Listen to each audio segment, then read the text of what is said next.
Bismillah, Assalamualaikum warahmatullahi wabarakatuh. Alhamdulillahirrabbilalamin. Wassalatu wassalamu ala asrafil anbiya mursalin wa ala alihi wa ashabihi ajma'in.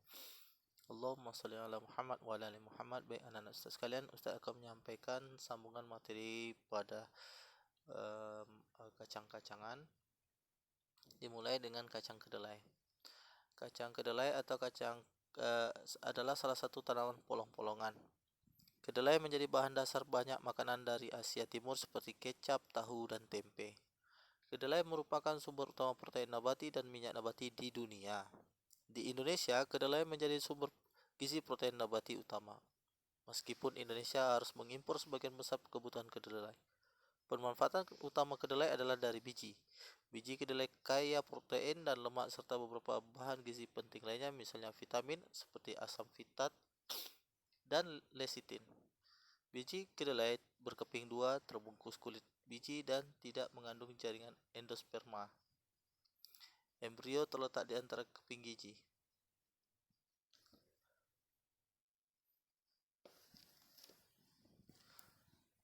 Selanjutnya kacang tanah atau Aracis hypogeae L.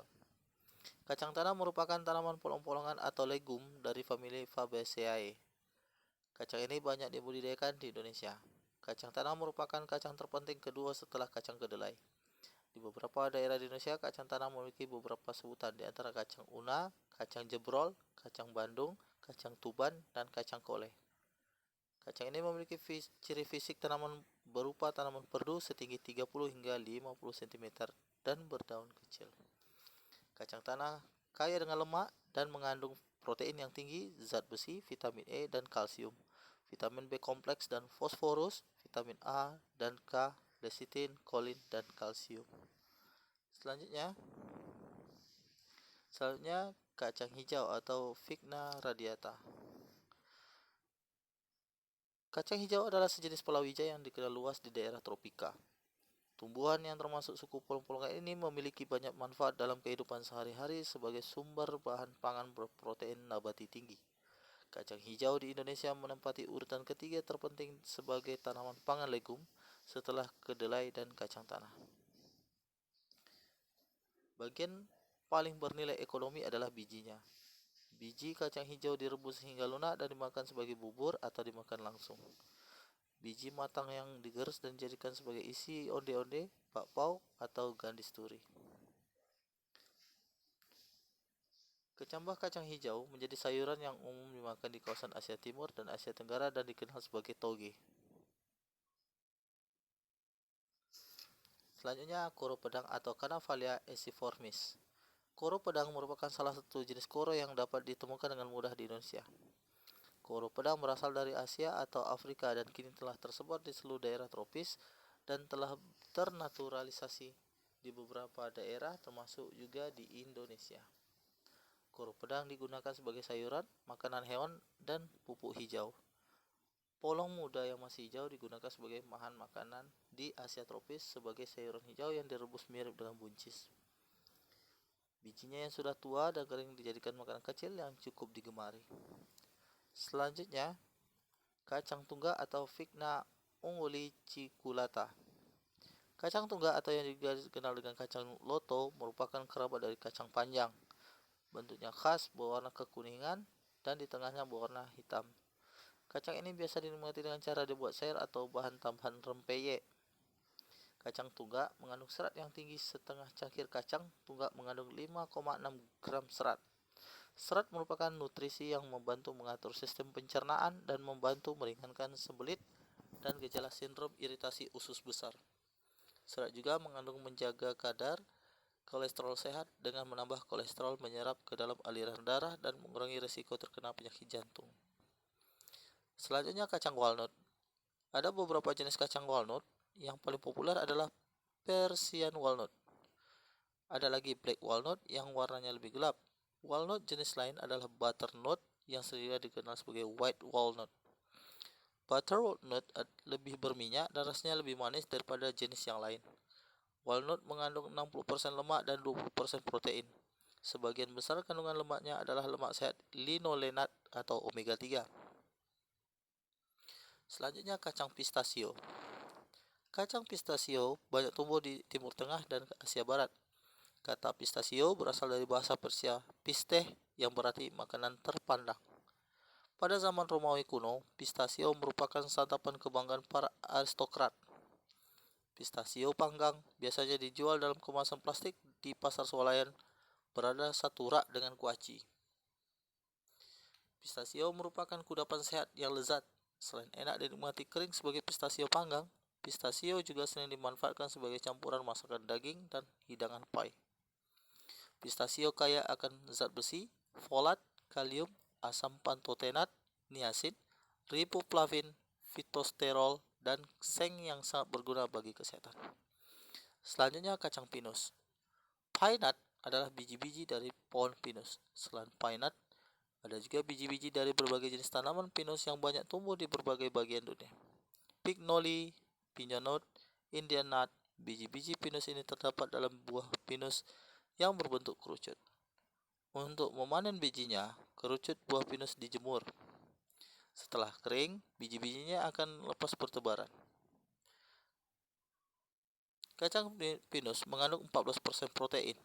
Mengandung mineral dan lemak sehatnya menjadikan kacang pinus efektif sebagai makanan pembentuk basa dalam darah dan jaringan tubuh.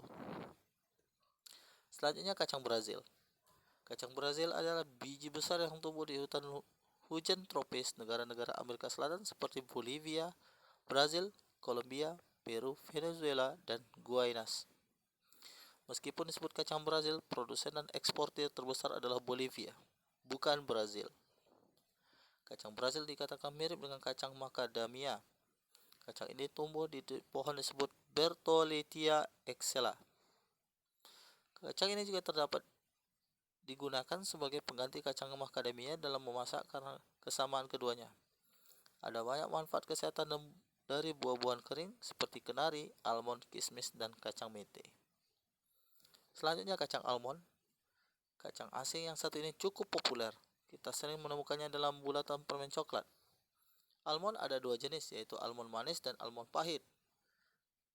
Almond manis lazim digunakan dalam memasak dan memanggang, sedangkan almond pahit digunakan untuk membuat ekstrak almond. Almond manis dijual dalam berbagai bentuk, yaitu utuh dengan kulit ari, utuh tanpa kulit ari, iris tipis terkelupas, atau dalam bentuk bubuk. Baik, itu saja materi tentang kacang-kacang. Kita lanjutkan tentang umbi-umbian. Umbi-umbian. Indonesia sangat kaya dengan beragam jenis umbi-umbian. Jenis bahan pangan umbi-umbian antara ubi jalar, singkong, ganyong gadung, garut, suwek, talas, uwi, gembili, dan bote. Baik, ini merupakan contoh gambar-gambar daripada jenis umbi-umbian, yaitu ada ubi jalar, singkong, ganyong, gadung, garut, suwek, talas, uwi, gembili, dan bote. B. Rancangan pembuatan, penyajian, dan pengemasan bahan pangan serealia, kacang-kacangan, dan umbi menjadi makanan dan minuman. Bahan pangan serealia, kacang-kacangan, dan umbi dapat diolah menjadi bermacam-macam produk olahan makanan atau minuman. Pada umumnya, rancangan kegiatan untuk menghasilkan olahan makanan melalui tahapan pengupasan, pencucian, pembuatan, penyajian, dan pengemasan makanan. Contoh, pembuatan nasi beras dimulai dengan mencuci beras sampai bersih. Setelah beras dicuci, proses selanjutnya dapat dilakukan dengan cara tradisional, ditanak, ditim, dan diliwet, atau ditanak dengan rice cooker. Untuk keterangan lebih lanjut, silakan dibaca di prakarya untuk kelas 8 SMP, halaman 129 sampai dengan 132. Rancangan pengolahan kerupuk kedelai. Jadi ini merupakan cara-cara untuk anak-anak Ustadz kalau ingin mencoba mengolah kerupuk kedelai. Di sini ada bahan-bahan, persiapan, dan alat-alatnya. Ya. Nah, dan ini rancangan pengolahan tapai dari umbi singkong. Silakan dibaca.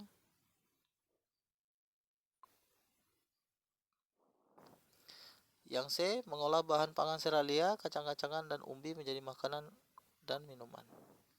Dengan adanya rancangan pengolahan, langkah-langkah praktik pengolahan bahan pangan serealia, kacang-kacangan, dan umbi-umbian menjadi makanan dan minuman akan menjadi lancar. Rancangan yang telah kamu perlu dibuat lebih lengkap, seperti bahan dan peralatan perlu dijelaskan secara lengkap. Cara membuat gentuk lidri seperti ini contohnya anak-anak sekalian, ya. Perlu ada bahan-bahannya, terus setelah ada bahan, baru ada cara pembuatannya atau langkah-langkahnya, ya. D. Rancangan pembuatan dan pengemasan bahan pangan serealia, kacang-kacangan, umbi menjadi produk setengah jadi. Selain langsung dapat dibuat menjadi makanan, bahan pangan serealia, kacang-kacangan, dan umbi juga dapat dibuat menjadi bahan pangan setengah jadi. Tujuan utamanya adalah agar bahan pangan serealia, kacang-kacangan, dan umbi tersebut dapat tertahan disimpan dalam waktu lama. Selain itu, bahan pangan setengah jadi juga dapat lebih mudah dan lebih cepat disiapkan menjadi makanan siap santap. Dari bahan pangan serealia dapat dibuat bahan pangan setengah jadi berupa tepung beras, bihun, tepung terigu, mie instan, dan tepung maizena. Dari bahan pangan kacang-kacangan dapat dibuat bahan pangan setengah jadi berupa tempe, tahu, kembang tahu, bubuk kedelai, tepung hangkwe, kecap, tauco, tauge, dan oncom. Dari bahan pangan umbi dapat dibuat bahan pangan setengah jadi berupa geplek, tepung tapioka, tepung mokaf, dan keripik. Berikut ini contoh rancangan pengolahan dan pengemasan minuman dari bahan penyedap, itu pembuatan bihun. Nah, ini cara contoh-contoh dalam membuat bihun ya, anak-anak sekalian. Di sini ada persiapan bahan dan peralatan, alat-alatnya, lalu bagaimana step-step atau langkah-langkahnya dalam pembuatan bahan pangan yang setengah jadi, itu pembuatan bihun. Membuat produk pangan kacang-kacangan dari serealia, kacang-kacangan, dan umbi. Nah, baik anak-anak sekalian, materi kita sudah selesai. Untuk materi bab 4, tugasnya adalah membuat olahan jadi dari bahan setengah jadi, ya, ataupun bahan baku dari jenis serealia boleh, seperti yang disebutkan pada materi kita sebelumnya, yaitu dari padi, jagung, gandum boleh, atau dalam bentuk kacang-kacangan silakan dipilih anak-anak sekalian, dan juga dalam bentuk bahan dasar umbi-umbian silahkan dibuat olahannya sedemikian rupa, dan jangan lupa ditampilkan juga bahan-bahannya dan juga langkah-langkah cara pembuatannya. Bisa dalam format video, bisa juga dalam format foto. Itu dibuat sebaik mungkin. Ustadz tunggu terakhir hari Sabtu minggu ini, karena Senin depan kita akan PH atau UH di bab terakhir ini. Ustadz ulangi, untuk praktek daripada materi bab 4 ini, silakan buat olahan dengan pilihan bebas, dari boleh serealia, boleh dari kacang-kacangan, boleh dari umbi-umbian. Jangan lupa dituliskan atau ditampilkan juga bahan-bahan dan juga langkah-langkah pembuatannya, ya, langkah-langkah dan pembuatannya, dan hasil akhir daripada pembuatan dari bahan baku yang setengah jadi menjadi bahan jadi yang sudah diolah, ya, baik itu bisa dalam bentuk makanan, ya, bisa dalam bentuk minuman, silahkan disesuaikan. Dan jangan lupa dibantu oleh orang tua di rumah, tidak boleh dikerjakan sendiri, wajib dibantu orang tua. Nilai ini akan Ustadz kumpulkan sebagai nilai akhir semester ganjil. Ustadz tekankan, mohon pada anak Ustadz segera dikerjakan tugas-tugas yang sudah Ustadz sampaikan melalui format video ini dan format-format sebelumnya. Jadi tolong dilengkapi nilai ini, karena akan Ustadz olah di nilai akhir semester ganjil ini. Baik, jazakumullah khairan atas perhatiannya. Ustadz sudahi dengan doa kafaratul majelis. Subhanakallahumma wa bihamdika asyhadu an la ilaha illa anta astaghfiruka wa atubu ilaika. Wassalamualaikum warahmatullahi wabarakatuh.